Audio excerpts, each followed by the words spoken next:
Paanohin ko muna. Saka ko na ilalagay yung hipon.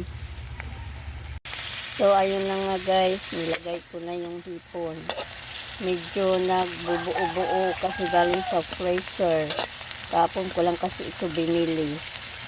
Ayan. Ipaano lang muna natin yung ice. Ayan. Magdidikit-dikit. Anuhan muna natin, takpan muna natin guys para mawala yung ano niya. Okay, habang tinatakpan. Kaya na nga guys, naghiwa-hiwalay na siya. Hiwalay na siya. Lalagyan ko na siya ng magic syrup. Tapos, mikos-mikos, pasensya na kayo, malikot yung cam kasi hinahawakan ko lang yung phone kaya malikot. Ayan, tapos hindi pa nakikisama yung apoy, laging namamatay.